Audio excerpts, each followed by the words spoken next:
Hey, this is Silvio Canto in Dallas, Texas on Friday, April the 14th. And welcome to another chat with our good friend George Rodriguez down in South Texas. George, welcome. It's always great to have you. Thank you very much.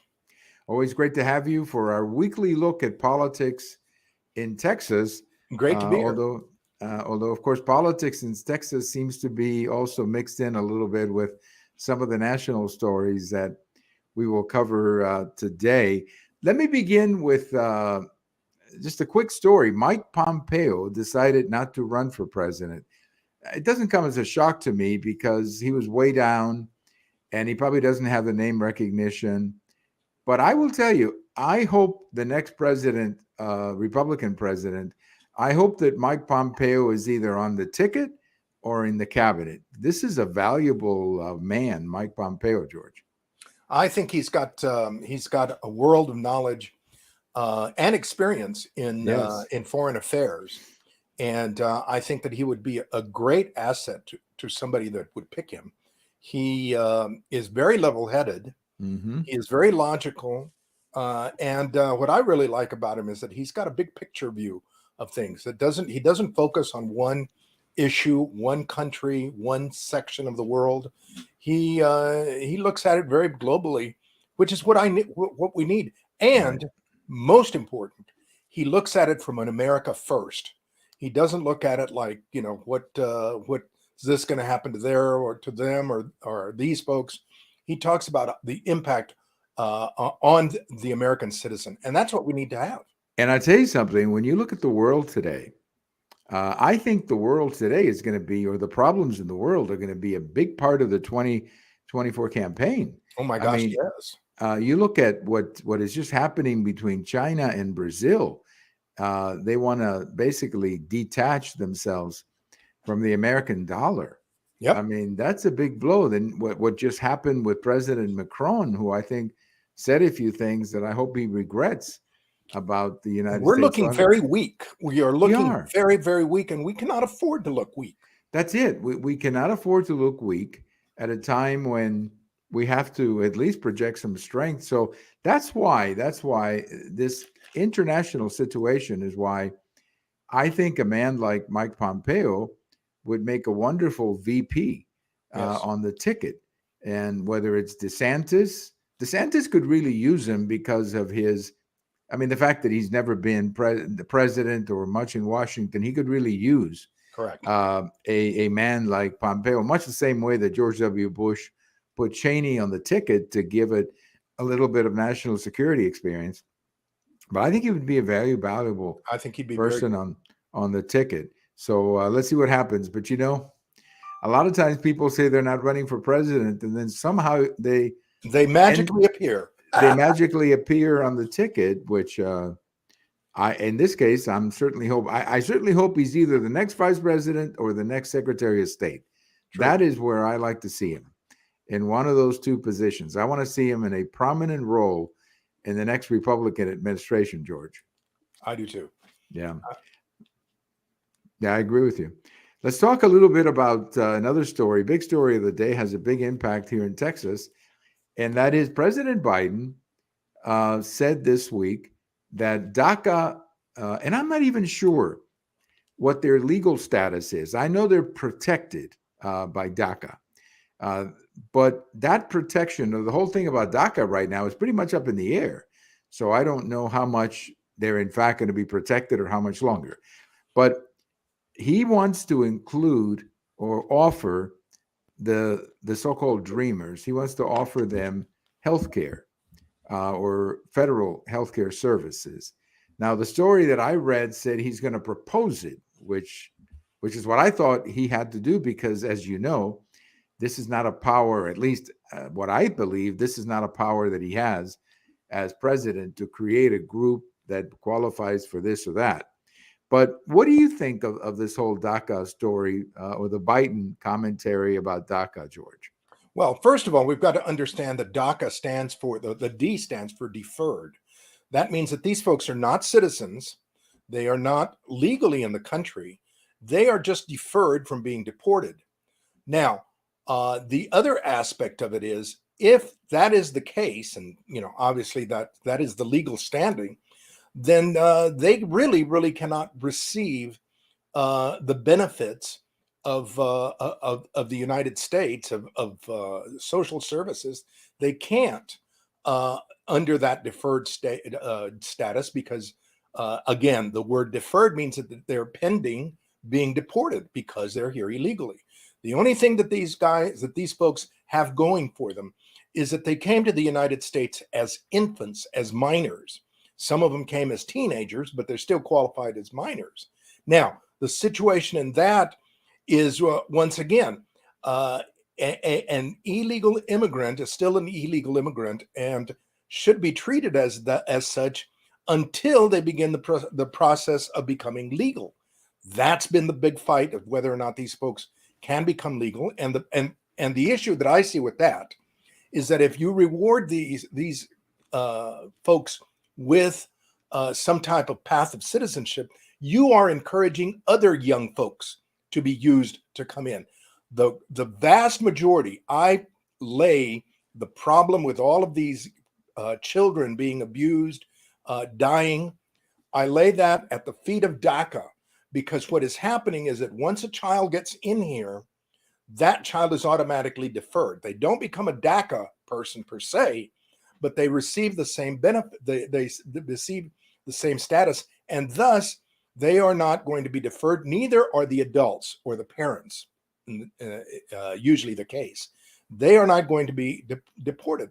So what has happened because of DACA is that thousands and thousands of kids, of minors, of children have been used as a loophole. And here goes Biden. He's going to propose this of an extension of qualifying them to receive some type of social healthcare, service, of health, healthcare benefits, healthcare, right? and the only thing that's going to do is encourage more. Right. I really have a problem with that. Well, and here's the thing: I don't know how he can do this legally, because as you indicated, the last time, but you can't. I mean, the whole DACA has been challenged. Well, DACA was in fact found unconstitutional by a federal judge. That was never actually appealed. To my knowledge, maybe it was, but I don't think it was. It's still, which means that rule still stands, I guess. Correct. Regarding DACA, I think that if DACA were to go before this Supreme Court, that it would lose. It would lose. It would lose 5-4 or 6-3. It would definitely lose. So I thought it was strategically a bad idea. I mean, if you would like to help the DACA people, it seems to me the last thing you would do is stick it in the face of Republicans by saying, I'm going to give them these benefits. Correct. A smarter thing to do would have been to do nothing. Yeah. And also there's another reality. A lot of these DACA people or dreamers, whatever they want to call them, or many of them have private insurance because they're working. Many of them are adults now. They're adults now. So they're working. Again, they get this deferred status and they can work. Right. A lot of them have been working and they have their own insurance now. I debated a young man here locally in Telemundo, and this is like 6 years ago. He was 34. So this is now a young man, and he's 40 years old, who is a dreamer. I mean, if you're 40 years old, you're more than likely you're not working. a minor anymore. No, you're not, and you're more than likely working. So I think this will be challenged. President Biden's offer here will be challenged. I do. Where the challenge comes from, I don't know. I hope so. I hope so. And I think it will. Now, another huge story here in Texas, George, and this is becoming quite a national story. You know the story. I think his last name is Cooper. I think that's his last name. A soldier in Austin, Texas. He's a soldier. He was serving in the military. And then he was driving Uber, I guess, to make extra money. Yep. And he found himself in the middle of one of the George Floyd riots in Austin, Texas, back in June or July of 2020. And he was in the middle of a crowd, and he's saying, look, somebody pointed a rifle at me, and I defended myself. the other side is saying, well, no, he didn't really point a rifle at you. You killed him first. It went to a trial. It went to a jury. The jury found him guilty of murder. And this has become a huge problem. The governor has promised to pardon him, but in Texas, of course, it's a little bit more complicated. The pardon process, the request has to come from a commission that does this. It apparently will get to the governor's desk, as I understand. But I think that under the rules of Texas, stand your ground, which is very big here. I think if somebody points an AK-47 at you, George, they've got a problem. Because I think it's totally reasonable. If you point an AK-47 at me, I'm not going to take a chance on you, George. I agree. What we're seeing right now is more information coming out about how this case was tried.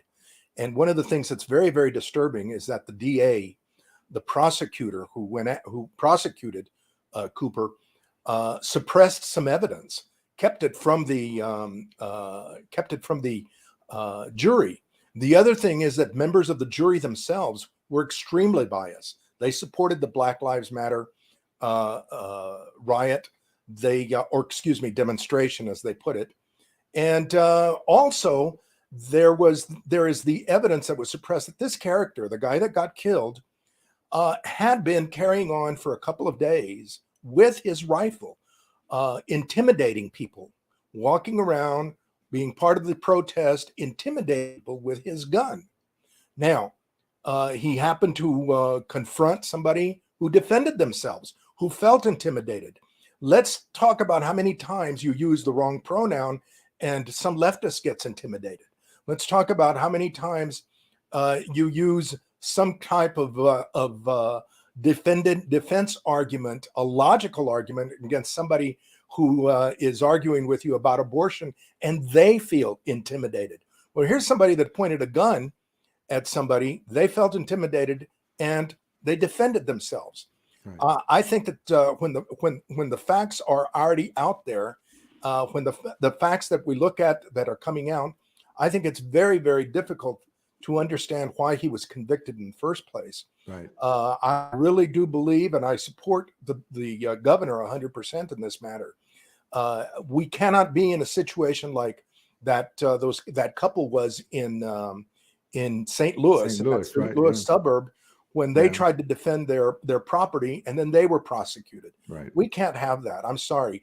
There are a lot of thugs. I agree with you. Yeah, there are a lot of thugs who are out there protesting and who want to intimidate you. They want to bully you, and we cannot let that happen. Well, I think the memo, George, that needs to go out to anybody who's marching is if you point a rifle at somebody, you might want to reconsider at least in Texas, that. You better be prepared. Yeah, because if you pull it's one thing to give a finger, yell an obscenity. I mean, that's offensive too, but that's not going to kill you. But if you point a rifle at somebody, you got to be ready for the person to assume, especially in the context of a riot. Exactly. I mean, let me remind you of a situation right there in your hometown in Dallas about 6-7 years ago, when there was a protest by Black militants over the shooting by a police officer, and they were parading with rifles and guns, and somebody started sniping at the police. What was hysterical about this, what was extremely ironic and funny, was that all these characters that were carrying guns and looking very bravado, they were the first ones to run behind the police.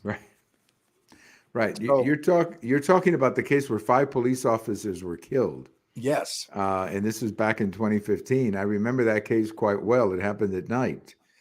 And it happened in downtown Dallas. Correct. And we have an indirect connection to one of the officers who was killed because his daughter and a young lady at our church were very good friends. Oh. And apparently he had been to our church several times because of the family tie. So we remember that case quite well. But I think, George, the memo here to everybody, and that is, don't point a gun. Don't point a gun. And certainly don't point it. And you know what? Don't point an AK-47 at a military guy. Yeah, that's the other thing. That's the other thing. Because maybe if you point an AK-47 at a layman, he may not even understand what you're holding. But any soldier knows what an AK-47 is. Yeah. And so, yeah, I hope the governor comes through with this pardon and puts this thing to rest. Now, the DA in this case is the one in Austin, right? Correct. And this is one A of guy named these. Ramos, another George Soros. Right. Okay. Another funded George DA. Soros, another graduate of the George Soros School of Justice. Tolerating Criminals. Yes. Yeah. Interesting. Like the guy in New York, like the guy in Manhattan. Yes, same exactly. kind of guy.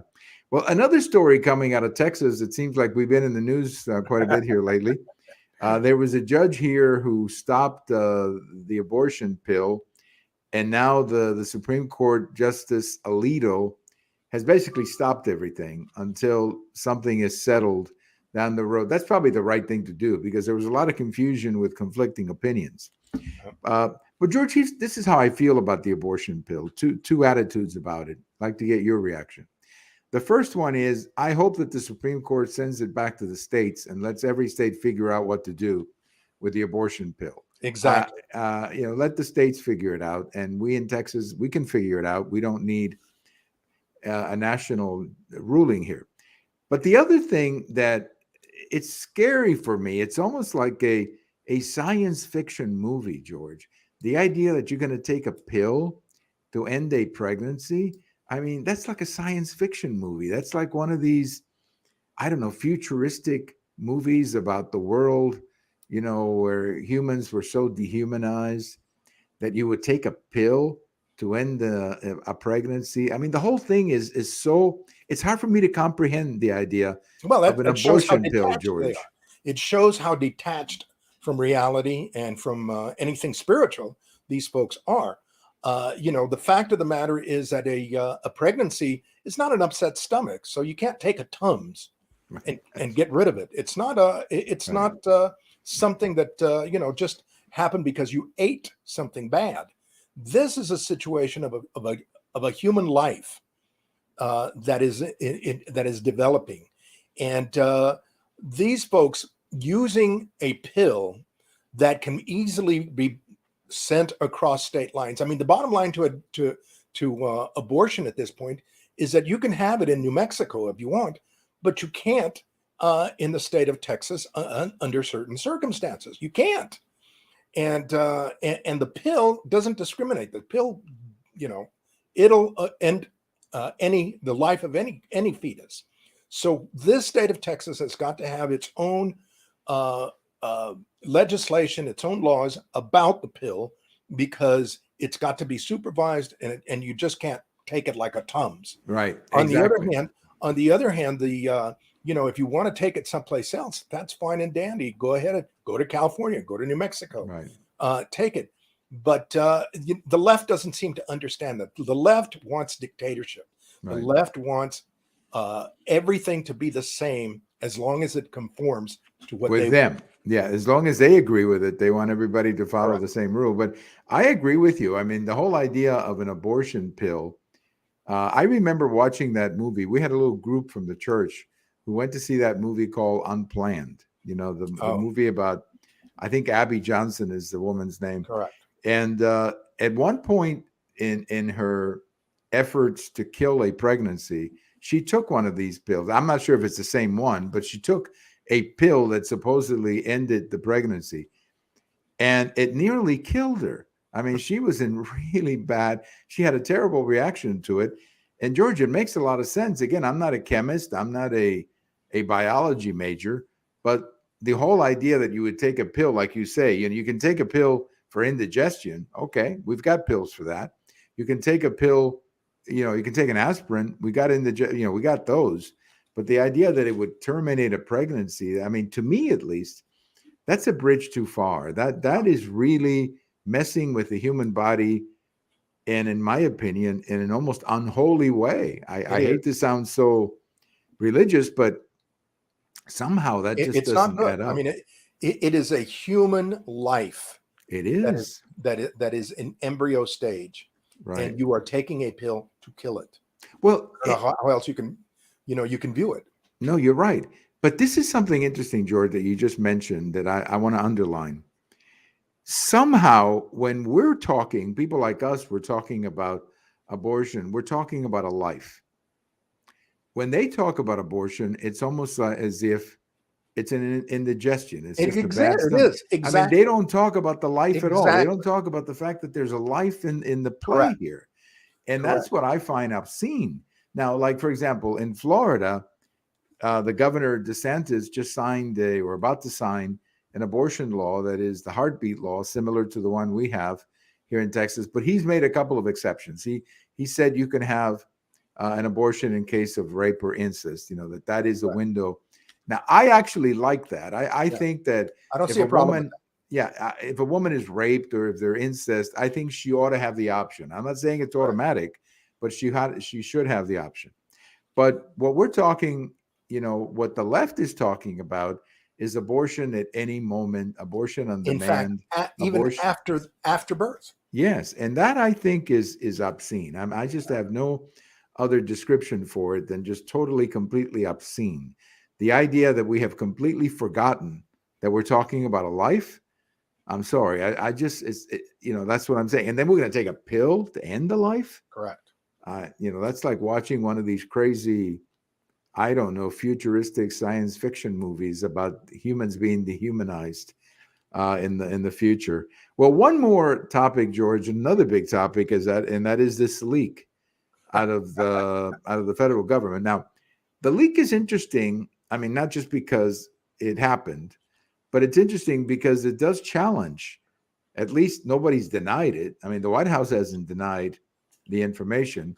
It does challenge a little bit of the narrative with respect to Ukraine, Yes, that maybe things in Ukraine are not going quite the way. quite as exactly. Yeah, it does. So I think that it's a little bit embarrassing. But George, you worked in a White House. How does somebody who's 21 years I old get their hands on on information like this, George?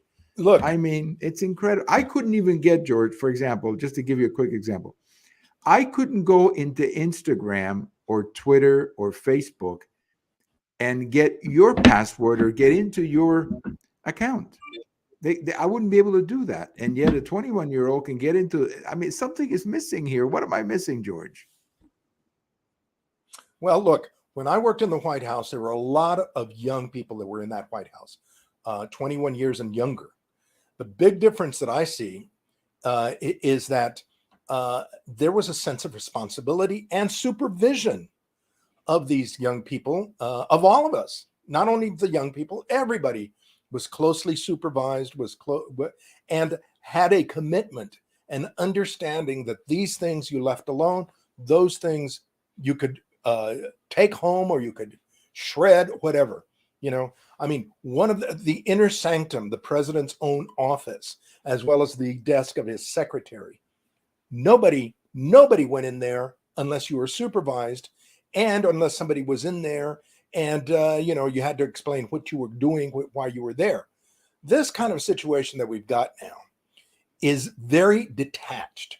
We've got a situation where people were playing games during COVID. I mean, that's been the big explanation. Well, it was during COVID and they felt isolated. I'm sorry. That is not an excuse. You don't play with top secret stuff under any circumstances. The other thing that I see is that I'm sorry, but this seems to be a trait that we see in a lot of these Generation Z, I guess they're called, and these kids, these folks, just to life is a game, or they're very, very self-centered. And this guy was sharing the leaks with people so that he could be seen as somebody important, so he could make himself feel better. It is unconscionable that the military apparatus, that the Pentagon let somebody like these folks have access to such sensitive information.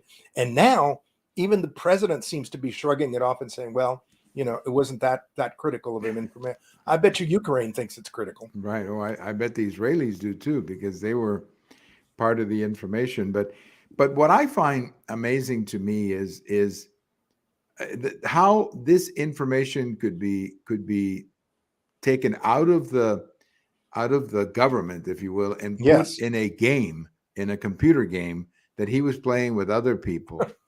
And nowhere along the line, I mean, if you couldn't, it's more complicated to take a book out of the library, George, than it is to take these documents and bring them home to play with your friends. Yeah. So I hope that as the result of this, that we tighten up a little bit on, because here's the thing, and I think you understand this as well as anybody. Whether the leak, whatever the leak is, whatever the information is in the leak, leaks do compromise sources. And that's my worry. It's not so much that the leaks contradict what the administration was saying about Ukraine. They do. But I'm a lot more worried about the man or woman who cooperated with us, who took a risk. Going to be vulnerable now. They're going to be vulnerable. Now all of a sudden, a person like that could get thrown in jail, could get killed. And people that see that are going to be very hesitant to help us. Well, not to mention the countries themselves are going to be, we can't trust you. But again, this seems to happen in during liberal administrations. I mean, we seem to have the situation where anybody and everybody is trusted because of, I guess maybe because of equity, because of equal opportunity. I don't know. I'm never ceased to be amazed as to this situation. I remember in the Lyndon Johnson administration, the first big leak, the Barragan brothers, the first big leak that occurred, and everybody talking about it and everything. Well, the question was, well, how the heck did they get access to that stuff? Well, again, somebody let them in, somebody sympathizing with them inside, somebody let their guard down. Right. This situation that we've got with this kid, it seems the whole system let its guard down. Well, I agree. I mean, the idea that a 21-year-old, and I guess it could be 23 years old. I mean, the age is a factor, but not as important as the irresponsibility of the young man. I mean, the idea that you would say, hey, cool, I've got some secret information. Let me go play in the computer with my friends. The idea that a light bulb wouldn't go on and says, no, I can't do that because this is important information. Exactly. This is sensitive. That's it. But there's something else, George, too, that I wanted to mention here as we wrap up. If a person in the federal government, and I'm sure you remember this, if a person in the federal government has a beef or they see something they don't like that they want to, expose, if you will, they can use whistleblower laws. There are whistleblower laws. So this young man, let's say this is not the case here, because I don't think this young man even knew what was on those. Honestly, I'd be surprised if he even knew the complexity of what he was releasing. Right. But let's assume, let's give him the benefit of the doubt. Let's think that maybe he was doing a patriotic thing by releasing this. Well, what he should have done is call a member of Congress and say, look, I've got some information. Let me get you the information. Help me with this. Correct. And at least that way, the information is not put in the hands of 3 other 20-year-olds who are playing with their computer. Correct. So that's, well, we're going to have to wrap it up, George. But I told you at the beginning that there's a lot going on. And it's just getting more and more. It's lively. Yes, it's getting more interesting. Some of these stories are going to keep going for a while. The leak will go on for a while. The abortion pill will go on for a while. The pardon of the soldier probably in the next couple of weeks will be resolved one way or the other. So as usual, thank you so much for your time, and I appreciate very much your joining us. The baseball season is back 2 weeks into the season. The Astros and the Rangers are playing tonight, and I think this is the first time in like 6 years that they both had the same record. Yeah. Because it seems like early in the game. It's early in the season, yes. Yeah. The Astros, one of the teams is undefeated still. Well, that's the Tampa Bay Rays, and that's pretty amazing. I don't know how. Look, I don't know how they did it. I don't know how you can win 13 in a row in the major leagues. Yeah. I mean, when you got the type of talent that there is in the major leagues, maybe somebody will leak that secret. Yeah, somebody will leak the secret. It'll put it in one of the games, and they'll leak that secret. George, have a great weekend. Thank you. And You as too. always, thank you so much for joining us, our good friend. And by the way, George, any travel plans that you want to share? On the 29th of April, and I do want to invite everybody, 29th of April, there's going to be a huge rally in Austin regarding the issue of the border crisis in Texas Okay. to encourage the state legislature to act Okay. in some form or fashion. So I really would encourage everybody if they can make it. All right. Very good. Excellent information.